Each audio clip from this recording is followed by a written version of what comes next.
Je m'appelle Emmanuelle Bonnet, donc je suis comédienne. Je joue donc ce spectacle qui s'appelle Pourquoi j'ai agrafé mon patron, qui a été écrit par une nièce à moi, Marie Lafragette. La pièce, c'est une femme active qui a un enfant. Et puis, en fait, ça commence, elle vient voir son avocat parce qu'elle a agrafé son patron, mais pour de bon, avec une grosse agrafeuse. Qu'est-ce que je suis contente de vous voir! Je suis dans une situation extrêmement désagréable. Ah, merci. Eh bien voilà, j'ai agrafé mon patron. Je n'avais jamais pensé aux agrafeuses de cette manière auparavant. Ah non, ce n'est pas l'instrument qui m'a inspiré. J'ai pris ce que j'avais sous la main. Il y avait une perforeuse juste à côté. C'est par hasard si je lui ai agrafé la tête. Mon horoscope m'avait prévenu. Le 16, vous traverserez une période de turbulence. Le 17, vous recevrez les conseils d'un homme avisé. Hier, j'ai agrafé mon patron. Ça, c'est fait. Alors aujourd'hui, vous allez forcément m'aider. Parce que sinon, la seule personne que je vois tout à l'heure, c'est mon esthéticienne. Petit à petit, en fait, elle part dans un délire. D'abord, c'est une femme qui passe d'une chose à une autre. Il y a des raisons qu'elle l'agrafe, en fait. Parce que après la nuit qu'elle avait vécue avec son petit, les problèmes d'intendance, son mari, son boulot, enfin bref.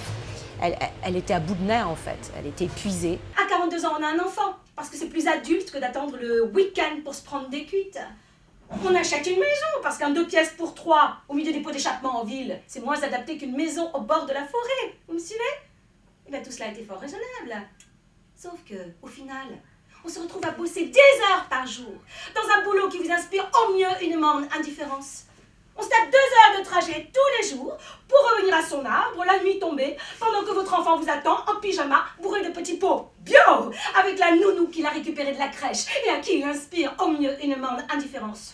Je ne crois pas, venant de Marie, que ce soit une façon de dire l'homme doit faire autant que la femme à la maison. Je ne suis pas sûre que ce soit ça.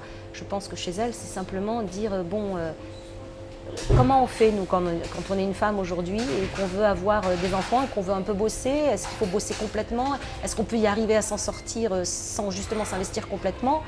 Ben non, parce qu'on va gagner 3 clopinettes et ça ne va pas suffire. C'est pas un spectacle sur la souffrance au travail, ce spectacle. C'est un spectacle de la souffrance d'une femme qui travaille et qui donc s'est retrouvée dans une logique, elle le dit, s'est retrouvée dans une logique d'un boulot énorme qui lui prend beaucoup de temps et qu'elle n'arrive plus du tout à gérer. Elle n'a plus de temps, quoi. Elle se moque un petit peu de certaines pratiques dans le monde du travail, ça oui. Mais sinon, tout le long de la pièce, c'est pour expliquer pourquoi finalement elle finit par l'agrafer, quoi. C'est pas possible autrement. Il y a un moment où je pense qu'elle veut dire aussi qu'il y a des choses qui se passent dans le monde du travail qui sont absurdes, quoi. Et que si on n'est pas fatigué, on le supporte.